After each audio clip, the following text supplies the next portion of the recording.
Hello everyone. In this lesson we have two main goals. Number one, we will create a new post type for professors. And number two, we will learn how to associate an image with each professor post. Without further ado, let's jump right in. Okay, so we want to create a new post type for professors. So the first step is to jump into your text editor. And instead of your theme folder, I want you to open up the MU or must use plugins folder. You'll remember that we created this file named universityposttypes.php. So this block of code creates the event post type. And then down here, this block of code creates the program post type. So if we want to create a professor post type, we can literally just copy and paste this and use it as a template. So copy from the beginning of this comment down to the ending semicolon, but you'll notice that I'm still within the function closing curly bracket. So let's go ahead and copy this and then drop down a few lines and paste it in. And then let's just change it out to be for professors instead of programs. So let's update this comment, professor post type. And then anywhere else we see the keyword program or programs throughout this code, we also want to update that. Now, if you're using Sublime Text or Atom as your text editor, I want to show you a trick. So notice if I highlight the word program here, and then if I press Command D, or if you're on Windows, you would press Control D, it will select the next instance of the highlighted letters. Now, the cool part is that our cursor is now in both locations. And even though this word is singular, program, and this one is plural, programs, because we've only selected the base of the word, program, I can just simply begin typing professor, and it gets updated in both locations. Cool, and then we can also do the same thing down here where the word is capitalized. So let's select just the base of the word, leave off the S, and then press Command D or Control D several times until all of them are selected, and then we can just type in professor. Cool, so that little tip can save you quite a bit of time in the long run. Before we save this, let's be sure to give the professor post type a unique icon. So let's change this from Dashicon's Awards to Dashicon's Welcome Learn More. If you're wondering how I chose this value, or if you want to choose a different icon yourself, remember you can always just Google for WordPress Dashicons. Okay, and then one last detail when it comes to the professor post type, we will not need an archive. For example, there's not going to be a link up in the header that says professors. Instead, I want visitors of the website to find professors through the related programs that they teach, or through the campuses that they teach at, or through the search functionality that we will set up later in the course.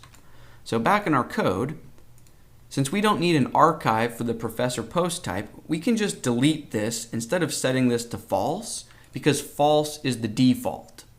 So we can get rid of that line. And if we don't need a professor archive, then we also don't need to customize or rewrite the archive URL or slug. So we can also delete this line. Okay, and at this point we can go ahead and save our changes. And now if we jump into the admin dashboard, we see this new item in the sidebar named professors. Why don't we go ahead and create a few new professor posts right now? So add new. Let's name the first professor Dr. Meows a Lot. Paste in some dummy content. And let's go ahead and create another professor. So add new. And let's name this professor Dr. Barks a Lot. Paste in some content. And then let's use this permalink here to preview a professor post on the front end. But you'll notice we see page not found up in the tab title bar. And that's because we just created this brand new post type named professor that our permalink structure is not aware of yet. So you know the drill. Back in our WordPress admin, let's hover over settings towards the bottom and click on permalinks. And all we need to do is click Save Changes down at the bottom to force WordPress to rebuild its permalink structure. And now if I go back to this Professor/Dr. Barks-a-Lot page and refresh, we can see that we're in business. Now at the moment, this screen is using the single.php file as its template, and we can see that that's designed for blog posts, but maybe not professors. Right? This information that I'm highlighting now doesn't make sense for an individual professor page. So let's create a new template file just for professors. So in our text editor, for now we can forget about this MU must use plugins folder. Instead, let's switch over to our theme folder. And in the theme folder, let's create a brand new file. And the name of this file does matter. We need to name it single-professor.php. As always, I like to type just a bit of test content just to make sure that that's the right template file. So we can see that that is indeed controlling an individual professor screen. So instead of typing out a template from scratch, why don't we use our single-event file as a starting place? So I'm going to open up single event and just copy the entire thing into my clipboard. And then back in single professor, go ahead and paste that in. Let's scroll up to the top. Now if I save this, we see Dr. Barks-a-Lot and the content, but we also see this Events Home Dr. Barks-a-Lot area, and I don't think we need this meta box at all when it comes to a professor profile screen like this. So back in our code, underneath the page banner div, we see a div with a class of container, and right inside that, we see the div with a class of meta box. So let's go ahead and delete the meta box div entirely. Okay, and now, before we learn how to add a featured image or associated image that represents Dr. Barks-a-Lot, let's first work on establishing a relationship between a professor post and a program post. Right? So for example, let's say that Dr. Barks-a-Lot teaches in the biology program. So if I use this Edit Professor link here up in the top menu bar, what I'm saying is that in addition to the title and the main content field, we would also want a related programs field down here.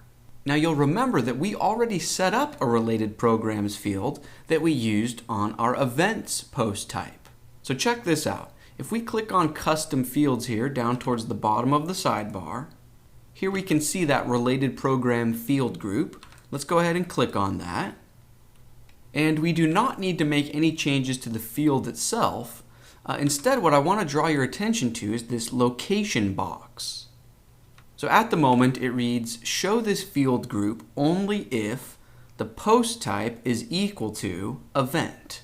Well, now we want to adjust things so that it also displays if you're editing a professor post. Now, instead of clicking the AND button to add an additional condition check that also needs to be true, instead of that, we can use this OR feature. So we can say if this is true, or add rule, or if the post type is equal to, and then change this to professor. Okay, let's go ahead and save that change. So in the publish box, update. And now if I go back into professors and try to edit the Dr. Barks-a-Lot post, cool, we see related programs, and I can just go ahead and say that Dr. Barks-a-Lot teaches biology, and then update the post. And then I can use the permalink to preview the front end for Dr. Barks-a-Lot. Cool, here we see related programs, biology. If you're wondering why this already works, it's because we duplicated the single event template. So back in our text editor in single professor, if we scroll down a little bit, remember we wrote this code when we were working on our single event PHP file. So first we get the field named related programs, and then we loop through it down here. However, since this is a professor profile page, maybe instead of saying related programs, why don't we change this heading level 2 element to instead read subjects taught? Maybe put the S in parentheses in case the professor only teaches one subject. But let's say subjects taught. Cool, so that feels a bit more customized for a professor profile. And then if we click on this biology link, on this biology program page, we probably want to output any professors that teach biology right about here. Right? We want the relationship between professor and programs to flow both directions. So if we want to make that edit on this screen, we need to jump into our text editor and open single program. Let's scroll down a bit. Here we can see the custom query we wrote that pulls in upcoming related events, and really we can just recycle this code. So in terms of what I want to copy and paste in order to save a bunch of typing, let's place our cursor at the beginning of this homepage events query object. So click here, and then I'm going to scroll all the way down past the custom query to the end of this while loop. So all the way down here where we have a closing bracket for the while loop and then a closing bracket for the if statement, I'm going to hold down the Shift key on my keyboard and click right here. Okay, and then I'm going to copy all of that into my clipboard. And then because I want the related professors to be above the upcoming events, what I'm going to do is scroll back up to the top and just right above this PHP section, maybe add a few lines, and then let's just paste in our clipboard. Okay, let's scroll back up and let's just start customizing this code. So let's rename the custom query. Instead of homepage events, let's call it maybe related professors. Let's change posts per page from 2 to -1. So that way we pull in all associated professors. We definitely want to change the post type to professor. We don't need a custom meta key to order things by, so we can delete that. For order by, let's order the professors alphabetically by their name. So let's change this from metaval num to simply title. We can leave order set to ascending. And when it comes to the meta query, remember we have two filters here going on that we used to pull in upcoming events. So filter 1, filter 2. In this case, when it comes to pulling in professors, we do not need this first filter that has to do with the date being greater than or equal to today. So let's go ahead and delete this first filter. So just select from the beginning of the word array all the way to the comma right after it. Okay, so at this point the custom query looks good, but remember we renamed it to related professors, so let's be sure to reference that query name down here in the code. So within this if statement, when we are saying only output this code if the query is not empty, let's be sure to update this name to related professors. And then right within our while loop, let's update the query name here as well. Instead of homepage events, related professors. Whoops, and I skipped right over this line. Within the parentheses of the while loop, let's also update the query name there. Related professors. Okay, and then when it comes to this while loop, this controls what gets output, the HTML for each item. We definitely do not want to output a div with the calendar circle date, right? That makes sense for an event, but not for a professor. So for the moment, let's go ahead and delete this entire div with a class of event summary. So I'm going to begin here and select all the way down to there. And instead, let's just output a list item with a link, and the text that you click on will simply be the title, right? The name of the professor. And then the href should just be the permalink for a professor. So the permalink. Okay, let's go ahead and save this and see what it looks like. Okay, so first of all, we should change this headline to read biology professors instead of upcoming events. There's Dr. Barksalot. But the other thing we notice is that the upcoming events just completely disappeared. So first let's update this title, and then I will explain why our events disappeared. So here's the heading level 2 that reads upcoming blank events. Let's remove the word upcoming. So we have an H2 that will say biology or math or English. And then instead of events, we'll just say professors. Okay, looks good. Now let's answer the question, why did our upcoming biology events completely disappear? Well, actually, before we get into the explanation of why it disappeared, let me first show you how to fix things. So here's our related professors code, right? And then down here, this is the custom query for upcoming events. So in between those two things, right after our related professors code is finished, I want you to call a WordPress function named WP reset post data. So let's go ahead and give that a save.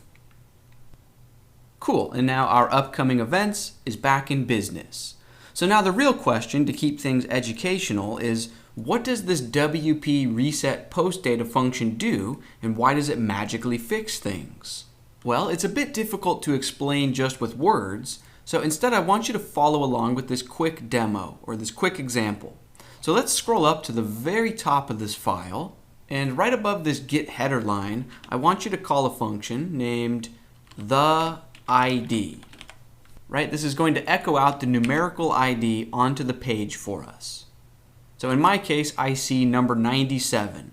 You'll probably see a different number, but the point here is that that's the ID number for this program page. Right? In my case, that's the ID for biology.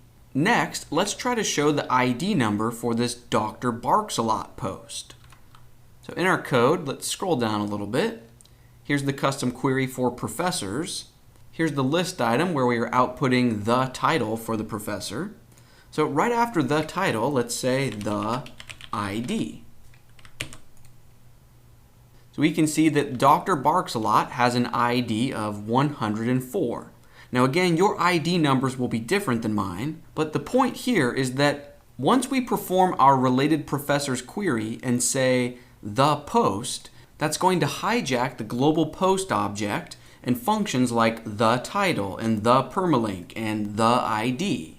Remember, when we called this the ID function up at the very top of the page, it returned a value of 97 for the biology post.